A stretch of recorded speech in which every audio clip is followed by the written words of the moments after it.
Hello people of the interwebs, coming at you live, direct,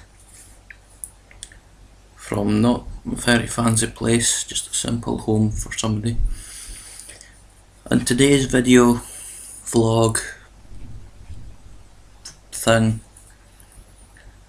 I thought I would talk about technology and my experiences with it. Now, as an IT graduate, I've had quite a lot of exposure to technology. My first exposure to technology was in primary 5 I think, or primary 6. Primary school certainly. And it's just a simple fact as playing Snake. No, it's primary 4. Because I remember there was a PC program that was basically like a virtual encyclopedia. It's like a world encyclopedia, as in an encyclopedia on the world, an atlas kind of thing. And primary 4 I used that, and it was absolutely incredible and amazing. And to me it was just truly magnificent. But then in primary 5 there was Encarta 2000 or something, I believe, because I was in primary 4 and primary 5 around about 2000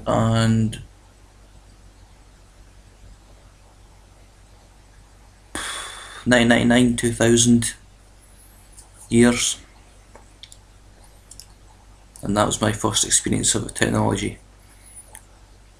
And then primary 7 I moved schools, and we got a sort of hour of computer time every week where we had to go and do stuff on the computer and that, work through a scheduled thing. I mean, in secondary school, and it was used all the time really. Excuse me one moment. So I've got this, it's my top 11 manager thing. I'll let that run while I do my video. More technology there, but I'll get to that. I think after primary school it was just basic simple technology of using a computer. The time I was in primary school was around the time that mobile phones were starting to become a big thing again, like the Nokia 3310 and all that ilk. I think one of the phones I really wanted badly was a Sharp GX10i, which I did eventually get, but it was about 5 or 7 years after I was really wanting it, to be honest. 5 years, it wouldn't have been that long. But I did eventually get it, and it was a good phone and my introduction to the world of mobile phones, or cell phones if you're not British.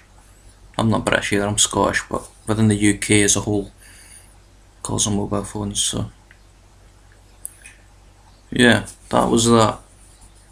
Secondary school, as I say, computing was one of the main subjects from first year on to 6th year, if you took it that far. First and second year I think it was a very minor thing. If I remember that far back, I believe it was a minor thing, but it was nothing major like it would have been in later years in secondary school. I feel secondary school is the equivalent to other people's high school, by the way, so for reference. And yeah, I took business management and computing in 3rd and 4th year at secondary school. Business management, I passed both of them, but then I sort of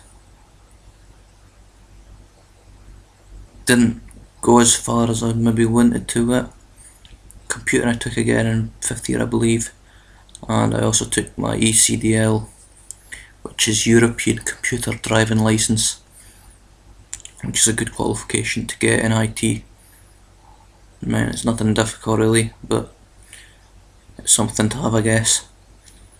And yeah, so primary school, secondary school, the main thing of technology was computers, and in the later years of secondary school, perhaps my mobile phone.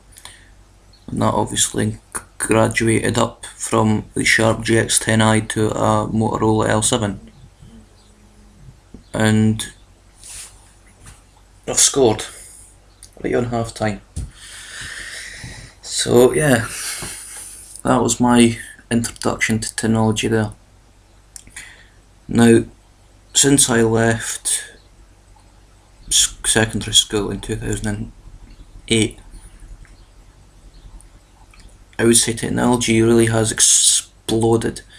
I mean, for example, the phone I have there was maybe a year old, if that, Sony Xperia Z1, and I will say it is the best phone I have ever had. Ever. I made a video some time ago showing my room before I left for university, and at that time I had a Sony Ericsson Xperia X8, and with it I had nothing but fault.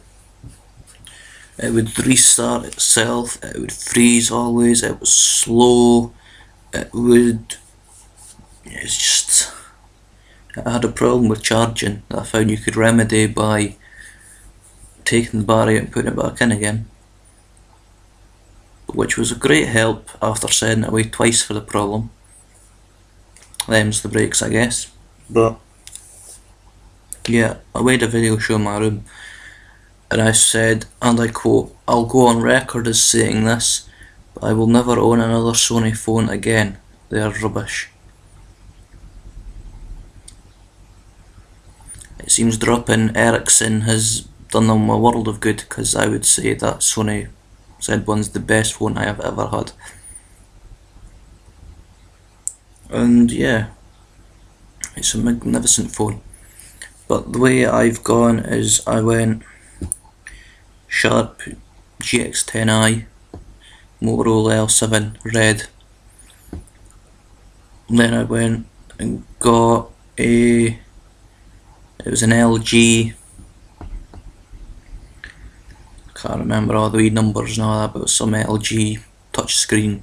I wouldn't say smartphone, because I had the little buttons at the bottom, the 3 little buttons at the bottom of it as well.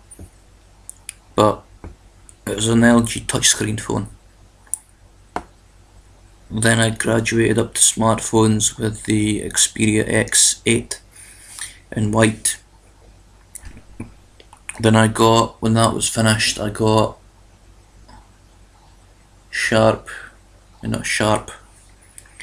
Samsung Galaxy Ace 2, which is maybe an equivalent price range to the X8. And then while I had that, I really wanted a Sony Xperia Z1. And when the chance came, and it was at a reasonable price, I thought, yeah, that's too good to miss. So I went and plumped for it. Took a wee gamble, and that's another goal, by the way. But here I am with it. Love the wee fella. Magnificent phone. And we're a minute away from 10 minutes. It's going to be another long one, is it? But yeah, it was a case of, you know what, I'm going to put this into 2 parts, just to keep it simple, yeah. And yeah, I went to college and university, quite a lot to do with computers and that there as well, and a short term work Christmas time for the festive period, and I got a bit of experience with iPads and Windows RT and Windows 8 and all that ilk. And so I've got a sort, and I've been playing around with that phone, and that's come up with some ingenious features over the months. So yeah, I'll end this video here, and I'll see you all in part 2.